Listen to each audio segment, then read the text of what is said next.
All right, probably the last one for this evening. I don't know, maybe more. I have energy tonight for some reason. Probably because I slept all freaking day. But I've been seeing this pop up all day long in my, on my YouTube page, and I'm kind of curious to see what it's about. I haven't seen it yet, so this will be the first time watching it. For those of you who are new to this channel, let me first off and just say I'm sorry for the lack of production value here. I did have everything set up, a good intro, a good outro. Then my computer updated, and ever since then, it just went all to shit. So I apologize about that. Secondly, up until July, you will never see a commercial or ads in any of my videos. What I do for a living is I'm an actor, and I just finished wrapping my first role in a feature-length movie. And I also did 2 commercials for YouTube. And so when it was time to renew, I didn't renew because I wanted to see how the commercial came out. There's stark contrasts in that one is funny and one in the movie that I'm in is not funny. And so I'm eager to see it. I want to see how they, what do they add on it? How are they going to edit it? Are they going to make it look stupid and foolish, or going to keep to the theme that I was told by the directors when they wanted me? So that's the only reason why you'll see ads. So with that being said, this is the one I'm talking about. Mr. Ballen just released a video a day ago, and it's about this girl died horrifically twice. So yeah, let's jump into it. This is the map of America, and if you live in one of the 20 states revealed at the end of this video, you can... In 2015, a young man living in Honduras made his way to the local cemetery, and he found his wife's gravesite, and he leaned up against it and he quietly began to cry. Seconds later, something would happen inside of that cemetery that would not only cause the young man to go silent, get up, and start running, but it would also be caught on camera. But before we get into today's stories, if you're a fan of the Strange Zoo with into today's stories.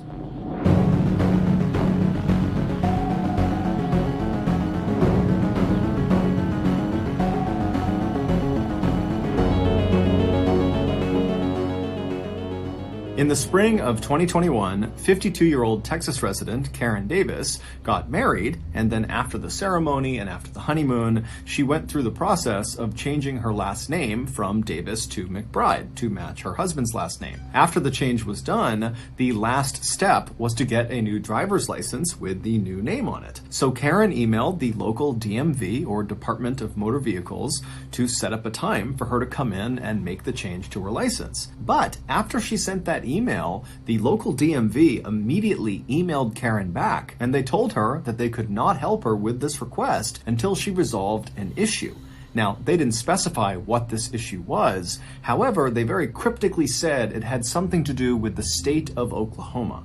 And then at the bottom of the email, there was just a phone number they told her she needed to call in order to resolve this issue. And so Karen's thinking, okay, that's pretty weird, but I did used to live in Oklahoma, so that probably has something to do with it. And so, not thinking much of it, she punched this number the DMV had given her into her phone, and then she let it ring. A few moments later, much to Karen's shock, a woman from the Norman, Oklahoma District Attorney's Office picked up the phone and said, "How can I help you?" Karen immediately assumed that the DMV must have made a mistake, that maybe they were trying to give Karen some other number in Oklahoma because this was an Oklahoma problem, and they had mistakenly given her the number to the DA's office. But since she had this woman on the phone, Karen told her, hey, I was just trying to get a new license in Texas. They told me there was some sort of issue. It had to do with me potentially living in Oklahoma. I don't know what it is, but this is the number they gave me. So I'm sure it's a mistake, but that's why I'm calling. The woman from the DA's office had no idea who Karen was,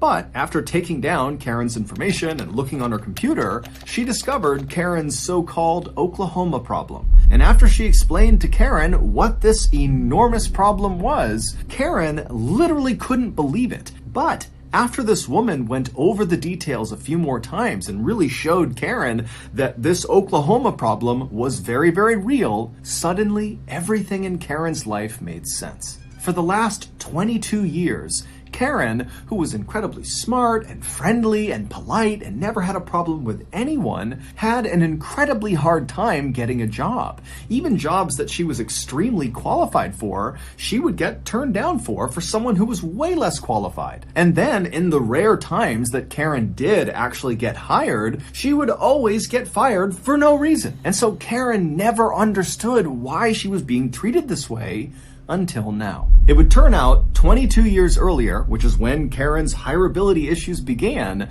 she lived in Norman, Oklahoma, which is where the DA's office was that she would end up calling 22 years later. And when she was living in Norman, she lived with a roommate. And this roommate was this nice young man who had a couple of young kids. And one weekend, he went to the local movie store called Movie Place, and he rented the hit 90s movie, Sabrina the Teenage Witch, to watch with his kids. And after he was done watching this movie, he didn't return the VHS tape of Sabrina the Teenage Witch back to Movie Place. Now, normally when this happened, the movie store would just hit the card holder with lots of late fees, which was actually great for the movie store. They made lots and lots of money on individual people that just forgot to return their movies. And if the card holder just continued to hold on to this delinquent movie, at some point the movie store would just hit them with a final fee that basically accounted for the total cost of the VHS tape that they had effectively stolen. And then at that point, the matter was resolved. The card holder owned the VHS tape, whether they knew it or not, and the movie store simply moved on. But in this case, Movie Place in Norman, Oklahoma didn't think that was enough. And when Sabrina the Teenage Witch was not returned in a timely fashion, they pressed charges against the card holder. And the card holder was Karen Davis. The roommate had just borrowed her card. And somehow, these charges against Karen were never brought up to Karen. She was never contacted by anyone. And so for 22 years, she was technically a wanted felon. Meaning, every time one of her employers, either during the interview process or after she was hired, when they would run a criminal background check on her, it would pop up she was wanted for felony embezzlement. And so this was the reason she kept not getting jobs and kept getting fired from jobs. Since discovering these charges, Karen worked with the Norman, Oklahoma DA's office and got these charges dismissed. You know what really makes me want to slap the like button with a tasseled wobble gong? And you basically back to the story.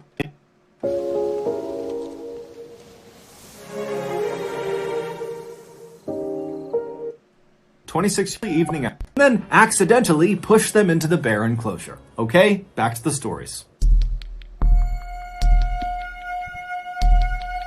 In the early evening hours of December 24th, 2011, so Christmas Eve, 26-year-old Zazel Preston sat on her bed in her little apartment in Anaheim, California, and wrapped Christmas gifts for her children. Laying next to her was her newest addition to the family, her third child, a 7-week-old little boy.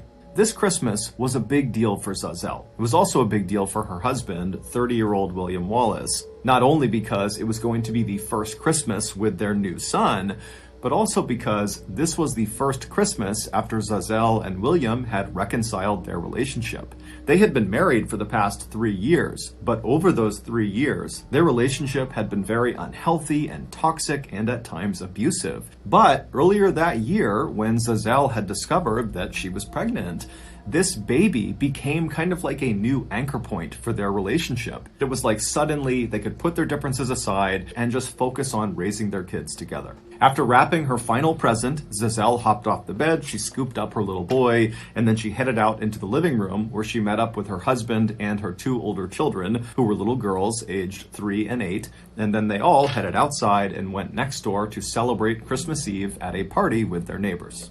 Early the next morning, so on Christmas Day, Zazel's 2 oldest children, the 2 girls, they got up early and they rushed out of their bedrooms and they ran down the hallway into the living room where their parents were waiting for them on the couch along with their baby brother. The living room was completely decked out with Christmas decorations that the family had put up over the past couple of weeks. The Christmas tree was in the corner with bright multicolored lights and ornaments all over it. There were wreaths on the wall and other string lights around the top of the room. And then over their fireplace were all of their stockings stockings nailed up, stuffed with goodies. The little girls squealed with delight and ran around the couch and took up spots right underneath the Christmas tree, and they grabbed their first present, and they turned and looked at their parents on the couch, and they saw their dad kind of give them a nod of approval, which meant, okay, you can start opening your gifts. And so the girls happily began tearing into the festive wrapping, and then after each of them had their brand new toy in hand, they turned around reflexively to show their parents. And so William, he sees the toys and he says, oh, they're so great, guys. And then when the girls, they look at their mother and they show her the toys, she doesn't even react. She completely ignores them. And so at some point, these little kids, they start yelling for their mom, hey mom, check it out, look at this new toy. But Giselle just sits there. She doesn't say a word. She's just sitting back on the couch, completely ignoring them.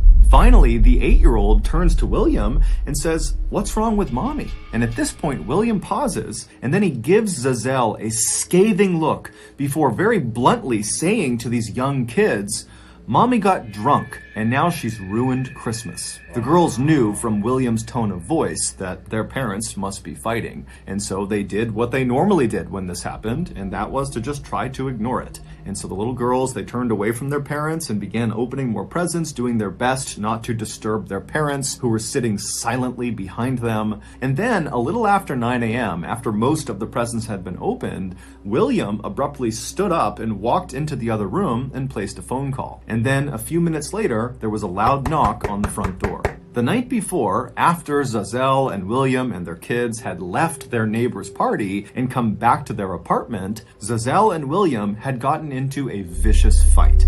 And by the time the kids had all gone to bed, the fight between the parents had become very physical. Neighbors would recall late at night on Christmas Eve hearing this very loud commotion coming from Giselle and William's apartment.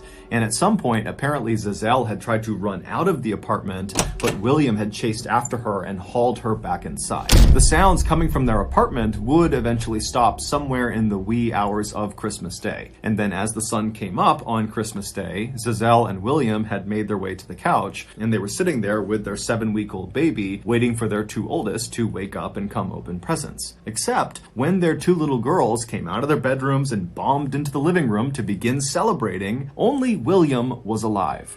Giselle had been beaten to death by William. And after he had beaten her to death the night before, he had dragged her into the living room, set her up on the couch to make it look like she was sitting, and then put sunglasses on her eyes in order to trick the children. And so all morning, as this 3-year-old and 8-year-old are opening these gifts and turning and showing their mother with excitement, she was dead the whole time. I would have never thought that. That is fucking... Oh, man, that is... But at around 9 a.m., William realized his charade was not going to last because his kids were really keyed in to there being something wrong with their mother. And so that was when he got up and he called 911 and he told them that his wife had gotten drunk and fallen into a glass coffee table. And so she was hurt. And so a little bit later, the police and paramedics, they arrive, they go inside, and right away they can tell William is lying to them. There's more to this story than they're being told. And so ultimately, William would be convicted of second-degree murder, and he would be sentenced to 15 years to life in prison.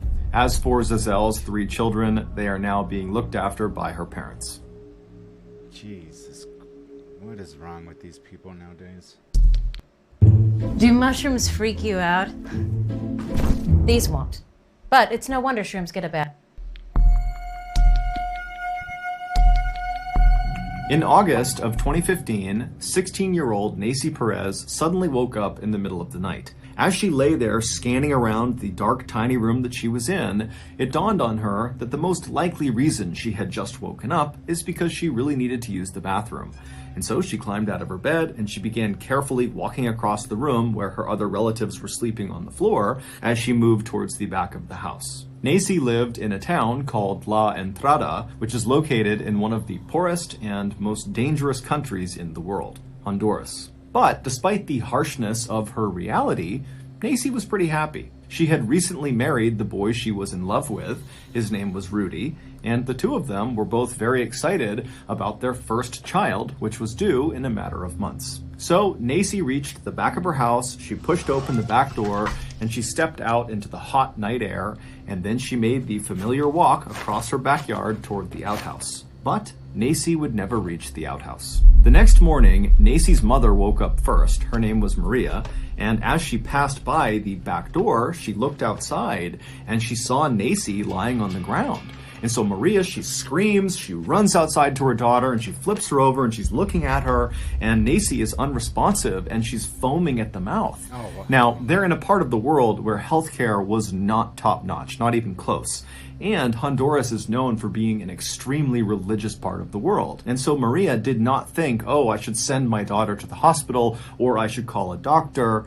Instead, Maria and the rest of Nacy's family, who had all streamed outside because of the commotion, they decided to call a priest to perform an exorcism because the belief was Nacy must be possessed with demons. And so a priest was hailed to the residence, and the priest would perform an exorcism on Nacy, but it wouldn't do anything. And so at that point, Maria and the rest of Nacy's family would take Nacy, who was still totally unresponsive and foaming, to the local hospital. This kind of has something to do with it, but then it doesn't. So I had another comment that I didn't know quite how to really respond. I know there's going to be, you know, trolls and stuff like that, but, you know, I've tried to project myself in the way I really am. You know, I avoid conflict. I don't really give a crap what people do or say to me, you know. But if it's like my family, then of course that's always going to be different. But when I was telling, going over one of Mr. Ballen's very, like, I would say it was probably like within the first 10 videos that he ever made, everybody knows he's a Navy SEAL. And our military branch, they all have their special ops units, where the Army has the Green Berets, Navy has the SEALs. I think the Marines are just like all around like them. As one of the colonels once said, and this is like one of the colonels of the Army, he's like, I know I'm more comfortable, or I know I could roam a little bit more freely and at ease when Marines are around. So he's kind of giving them props. But I had mentioned that in the Bible it does say there were fallen angels that had fallen from the sky and decided to start sleeping with women, and women, you know, of earth, and they birthed giants. And this person's like, oh, you mentioned the Bible, I'm out, or that was enough for me, or something like that. But no, I'm not Bible thumping. What I was doing was I was just saying what I guess somebody else put into context. Maybe they misinterpreted it. Religion as a whole is bad. And it is extremely bad, because religion is a man-made way to get people to follow, you know, whatever God they worship. But if you have faith, you know, if you do believe and trust in God and you're a Christian, you know, there's no, how can I say it? There is no, I mean, you still are going to have people misinterpreting it and reading it the way they want to. But, you know, it muddies the water for some people, and some people will go with that and think right away, you know, without thinking if, you know, perhaps this might be another issue, not just, you know, her being possessed, you know. And I know I doubt they, you know, emergency services would have gotten there, you know. I'm guessing she died, because it said the, you know, girl died horrifically. But, yeah, I mean, you know, religion as a whole is bad. It's whatever your heart feels, and if you have faith is what matters, because religion is made by men, not by God. And they like to use the Bible a lot to say, and, well, God said this. Well, that's the way you're interpreting it. So I just wanted to kind of let that out there for the comment that I received from that guy or girl. But by that point, it was too late. Nacy was dead. When Nacy's family asked the doctors what happened to her, They said they didn't know. And so, heartbroken and confused, Maria and the rest of Nacy's family brought Nacy back home. They had an ad hoc memorial service, and then they buried her. The following day, Nacy's husband, Rudy, who was totally distraught because he has not only lost his wife, he's also lost his unborn child. He got up early and he just had to go to the cemetery to be with his wife. And so he made his way over to the local cemetery and he found his wife's gravesite. Nacy had not been buried under the earth. Instead, she had been placed into a coffin, and that coffin had been slid into this big hollowed out cement block that was as big as a coffin. And then once the coffin was slid inside, they walled up the opening. So basically her gravesite was this kind of freestanding big cement block. And so Rudy finds Nacy's cement block and he goes up right next to it and he leans up against it and he begins to quietly sob. But just seconds later, he would hear something in that cemetery that would cause him to go completely silent, stand up, and sprint away. The day before, approximately 1 or 2 hours after Nacy's coffin was slid inside of that cement tomb and walled up, Nacy woke up.